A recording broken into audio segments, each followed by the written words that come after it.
2013. 2013.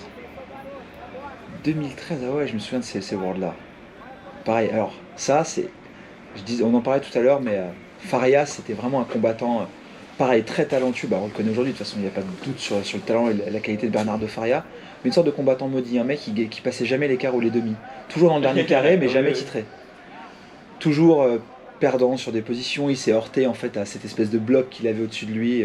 Roger, Boucher-Chat, Leandro, il avait Rodolfo. Enfin bref, il y avait une génération au-dessus de lui qui était incroyable. Et du coup, il était toujours dans le dernier carré. C'est un peu le Paris Saint-Germain du Jiu-Jitsu. On va pas commencer par les football. Ne parlons pas foot aujourd'hui, sinon on va vraiment être dans mon canapé. Mais pourtant, c'est un type qui avait. Mais voilà, il fait partie de ces grands noms qui n'ont pas forcément le palmarès des autres. Il n'a pas le palmarès qu'il aurait mérité. Mais il l'a eu quand même. Il a eu quand même quelques belles victoires, il a eu quelques jolis titres. Enfin, c'est quand même un champion du monde, il n'y a rien à dire. Mais voilà, là, c'est exactement le cas du combattant un peu chiant, où il sait très bien que s'il se retrouve en fait au-dessus de Boucher-Chat, il n'y arrivera pas, donc il va tout faire pour se retrouver en dessous. Et d'ailleurs, tout le début du combat, c'est vraiment que ça. C'est je joue pour prendre le dessous. Et Moose aussi, il est vachement moins patient que Cabellini, il sanctionne beaucoup plus vite, c'est le patron de l'arbitrage, donc il savait aussi qu'ils n'avaient pas beaucoup de temps. Donc voilà, il va chercher par en dessous, il va chercher la garde fermée, qui fait très bien. Boucher-Chat monte parce qu'il sait très bien qu'il ne pourra pas le passer par en bas. Il va récupérer jambe intérieure pour essayer absolument de rentrer un renversement ou de faire son petit sweep en fait où il vient chercher les deux genoux en fermant en même temps, qui fait très bien aussi, et d'ailleurs avec les poids lourds ça marche plutôt bien. Et là ça va être une bataille maintenant de deep. Et voilà, c'est parti. Demi-garde. Et c'est de la demi-garde, et de la demi-garde. Soit pour remonter et renverser, soit pour rentrer en deep. Du coup, finalement, l'un dans l'autre, ça facilite la vie de Boucher-Chat, parce que il aime bien entrer avec le genou en avant. Bon, bah, il sait très bien qu'il va avoir l'avantage sur la position. Et c'est parti. Et là, on est vraiment parti sur un combat qui est hyper technique, hyper intéressant quand on aime la demi-garde, quand on aime le jiu-jitsu, quand on aime les poids lourds et autres, qui n'est pas forcément hyper télégénique. Mais quand on prend un peu le temps d'analyser et quand on a la chance de le voir en direct et de le revoir après en vidéo, on peut faire une sorte de play-by-play, de regarder action par action. Et là, il n'y a rien qui est fait au hasard. La main pour venir lever l'aisselle, il ne fait pas que le tenir, il lui lève l'aisselle pour ne pas lui permettre de le renverser. Là, ce qui fait quand même, Faria, c'est rare, il a les deux genoux au sol pour renverser, ce qui est normalement mais quasi impossible. Pied flat, genou au sol, on ne renverse pas. Et pourtant, il arrive à se relever, il arrive à tourner, il envoie. Il bouge, il a une force dans les épaules et dans la nuque pour faire ça. Et ça, c'est une action qu'il faisait très souvent. Moi, je l'ai vu, combien de fois je l'ai vu le tenter sur Roger, sur tous ces mecs-là. Et là, voilà, il met ses premiers points.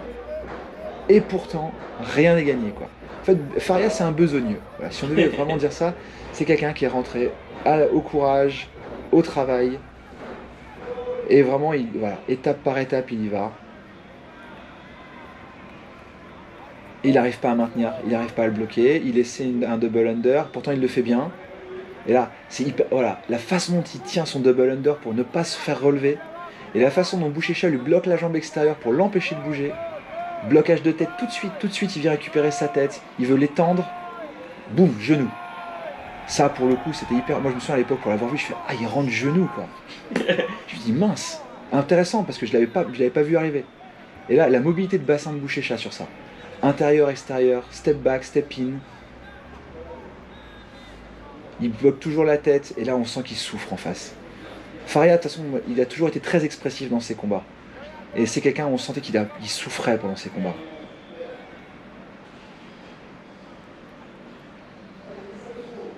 Là, les arbitres les arrêtent, on repositionne. Vous voyez par rapport au combat avec Rodolfo, là, il se laisse entraîner. Il se lâche rien. Donc la rivalité aussi, Ouais. C'est différent entre tous les deux. Ouais. Et là, il commence à regarder le tableau de points. Il sait qu'il est mené. Il sait qu'il faut qu'il récupère ses points. En même temps, il se sent bien dans le combat, mais il sait aussi que sa jambe elle est trappée et qu'à la moindre... S'il lâche le grip de la ceinture, il va se faire ramener la jambe, il va reprendre 2 points de plus. Et là, ça serait terrible.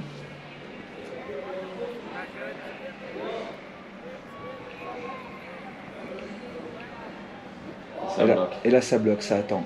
Ça va jouer aux petits détails. Je vais avancer un peu mon coude, je vais bouger un peu ma main. Il faut qu'il respire aussi, parce que mine de rien, ils sont quand même envoyés fort pendant les premières minutes. Faria essaie de charger sa jambe pour en fait faire passer le talon sous les fesses et le renverser. S'il n'y arrive pas, voilà, il va rentrer en dip. Et derrière, mine de rien, Bouchécha il descend le bassin, il va essayer de voilà, step, il avance, il décale, Évite la demi-garde. il va essayer de récupérer la tête le plus qu'il peut. Et là on voit aussi la force de Bouchécha parce qu'il arrive à faire ça juste en tractant au niveau du col, il n'a pas besoin de biceps. Là il faut qu'il abaisse la jambe pour pouvoir se dégager. Tête, qui bosse super bien aussi. Ouais. Tête pour empêcher la mobilité, là où la tête va, le corps va. Il sait très bien que s'il décale la tête, s'il décale l'épaule. Et là, le passage, il se joue à pas grand chose. Voilà, il faudra juste passer. S'il arrive à lui enlever la main, c'est foutu. Et ça, Faria, il le sait. Il le sait. Donc là, il est en train de se vriller les doigts plutôt que de lâcher, quoi. Il a 100 kg de pression sur une main. Il fait tout ce qu'il peut pour récupérer. Et voilà, ça a lâché. De toute façon, il pouvait pas tenir. L'intelligence qu'il a eue, c'est de lâcher avant la rupture. Et là, là ça passe. Fini. Et là c'est la bataille pour reprendre. Trop bien le détail de genou pour éviter la demi. Hop, il vient vraiment rentrer genou sur l'ouverture pour pas que la demi revienne. Il sait qu'il a récupéré, il descend le bassin. Pression. Il a pris ses points.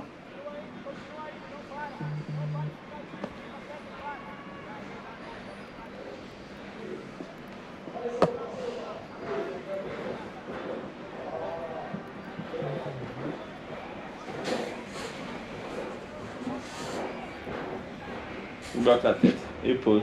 Et là ça descend. Et là on sent que Faria en dessous, il commence à vraiment, physiquement ça commence à lâcher petit à petit. Il regarde le timing, il manque pas très assez de temps. Ouais, et là c'est monté. La demi-garde était moins précise, ça commence à monter, et regarde. Faut quand même savoir que Bouchécha c'est un combattant qui finalise pas beaucoup. C'est 53% de finalisation. J'avais regardé les stats, et c'est sur les 53% de finalisation, c'est une grosse majorité par clé de bras. Je crois que c'est 18% et 6% par back attack. Donc c'est aussi un combattant qui finalement à l'arrivée va vraiment prendre son temps. Il va jouer avec. Il va jouer avec, il sait très bien de toute façon qu'il n'a pas besoin. Voilà. Là, Faria, il faut absolument qu'il récupère ses points, il va tout faire pour revenir, il n'arrive pas à renverser, hop. Ça repivote pour pas se faire embarquer la jambe. Là, ça commence à regarder le temps. Ça stabilise. Même pas une minute. Il sait vraiment que ça commence à être dur. Et là, ça bloque la tête, le bras. Là, c'est que de la stabilisation. C'est une masterclass de management de cours, de management de combat avec la tête en bas.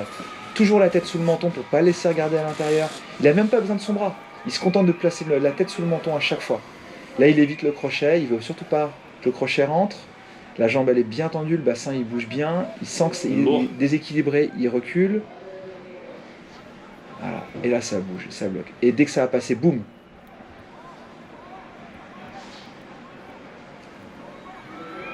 Ça monte. Il sait qu'il faut bloquer l'aisselle. Voilà. Et là, ça va exploser. Bon. Voilà. Ça commence à arracher. Les mains sont moins puissantes.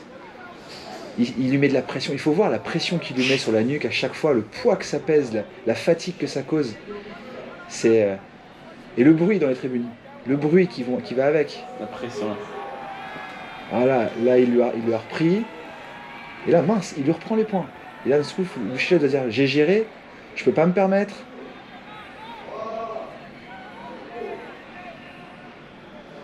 Là, l'action elle est sur le bord. Ils veulent surtout pas prendre de risque qu'une action s'entame sur l'extérieur du tapis. Il les repositionne. Bon. Et là, hop, de sortir son genou. Il va essayer de sortir en warrior guard, pied opposé dans le biceps. Ça prend pas. Bon. Hop, le petit crochet intérieur pour essayer de passer, ça prend pas non plus. Le genou est sorti. Mais la jambe est sortie. Il a pas eu le sweep, mais la jambe est sortie. Là, il lui pousse l'épaule.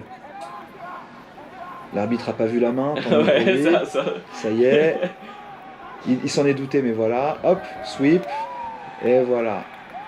Non. Pression. Voilà, allez. C'est pas passé la première, ça passera la deuxième. 2 points. Maintenant, il bloque. Tentative de rubber guard, ce qui est impressionnant quand même, parce qu'on ne le verra pas souvent. Ils sont sortis là, ouais. Après, la tentative de Moplata, par contre, a été trop ambitieuse, il s'est fait passer. Et là, maintenant, c'est encore une fois masterclass de bloc. Hein. Jusqu'à temps qu'il ait une opportunité, ou alors ça sera rien.